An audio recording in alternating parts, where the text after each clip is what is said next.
तो दोस्तों आज की इस वीडियो में हम लोग बात करने जा रहे हैं भारत की नौसेना के लिए तैयार की जाने वाली एसएसएन को लेकर, जिसको लेकर एक बहुत ही पॉजिटिव खबर निकल कर आ रही है।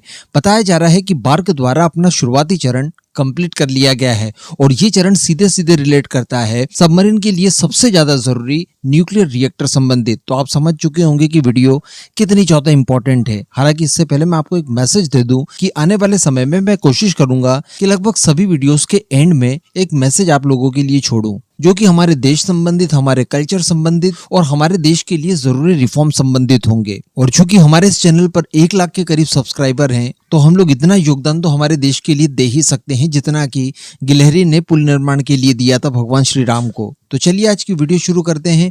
और मैसेज किस तरह के होने चाहिए, किस किस विषय के संबंध में होने चाहिए, आप नीचे कमेंट करके जरूर बताइएगा। तो जैसा कि हम जानते हैं कि भारतीय नौसेना की परम रिक्वायरमेंट है इस समय एसएसएन को प्राप्त करना। हर हाल में हमें 6 सबमरीन्स चाहिए, क्योंकि हमारे पास एक भी न्यूक्लियर अटैक सबमरीन यानी एसएसएन है ही नहीं। इस वजह से बताया जा रहा है कि नौसेना की रिक्वायरमेंट को ध्यान में रखकर वर्ष 2015 में सीसीएस द्वारा इस प्रोग्राम को प्रायोरिटी देने के लिए इनिशिएट किया गया था। और इसको लेकर प्लानिंग ये की गई थी कि ये कार्यक्रम यानी एसएसएन के लिए जो प्रोग्राम चलाया जाएगा वो एक सप्लीमेंट के तौर पर देखा जाएगा एसएसबीएन प्रोग्राम के, क्योंकि एसएसबीएन जो कि हमारी बैलिस्टिक मिसाइल लॉन्च सबमरीन्स होती है, जो कि न्यूक्लियर पावर्ड ही होती है, उस प्रोग्राम से ये सिमिलर ही है। तो उसी प्रोग्राम में सप्लीमेंट के तौर पर इस परियोजना को भी आगे बढ़ाया जाए, इस तरह की प्लानिंग की गई थी। अब इसके बाद फिर मंथन ये किया गया कि इन्हें बनाया कहाँ जाए। तो इनके कंस्ट्रक्शन के लिए भी बिल्कुल एसएसबीएन प्रोग्राम को ही फॉलो करते हुए जो एसबीसी है विशाखापट्टनम में यानी सिक्रेटिव शिप बिल्डिंग सेंटर, वहीं पर क्यों ना इनका भी निर्माण शुरू करवा दिया जाए। चूंकि प्रोग्राम ऑलमोस्ट सिमिलर से है और सारा जरूरी इंफ्रास्ट्रक्चर एसबीसी में पहले ही मौजूद है, तो उसी का इस्तेमाल एसएसएन प्रोग्राम के लिए भी किया जाए।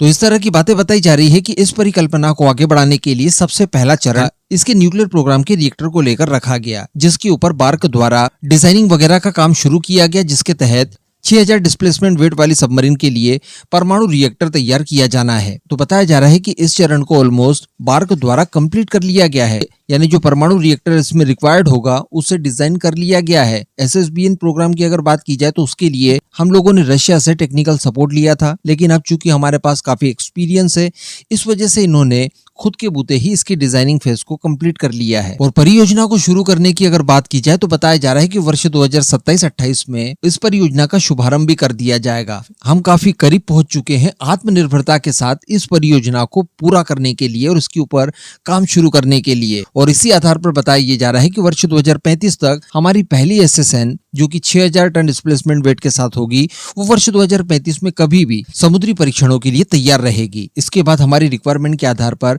डिस्प्लेसमेंट वेट भी बढ़ाया जाएगा, बड़ी सबमरीन्स का निर्माण किया जाएगा और इसी में सुधार करते हुए 8000 टन डिस्प्लेसमेंट वेट पर भी पहुंचा जाएगा। संभवतः इसके बाद आगे और बढ़ेंगे, लेकिन जो दूसरा चरण होगा उसमें हम लोग 8000 टन डिस्प्लेसमेंट को टारगेट करने जा रहे हैं। तो शुरुआत में 3 एसएसएन तैयार की जाएंगी, उसके बाद जो फेज 2 शुरू होगा वहां पर इन 8000 टन डिस्प्लेसमेंट वाली सबमरीन्स के ऊपर निर्माण शुरू किया जाएगा। और इस तरह से भारतीय नौसेना को जो हम लोग अल्टीमेट पावर देना चाहते हैं और भारत की नौसेना को क्षेत्रीय सुपर पावर से ग्लोबल पावर बनाने की कोशिशें कर रहे हैं, वहां पर सबसे बड़ी और महत्वपूर्ण परियोजना यही साबित होने जा रही है। अब ये परियोजना सही से काम करे, सही से आगे बढ़े और भारतीय नौसेना को सबमरीन्स मिले, इसके लिए जो जो चीजें जरूरी है, उसके लिए क्या क्या चीजें और क्या क्या प्लानिंग जरूरी हो सकती है, उसको लेकर आप अपने सुझाव नीचे कमेंट बॉक्स में जरूर दीजिएगा।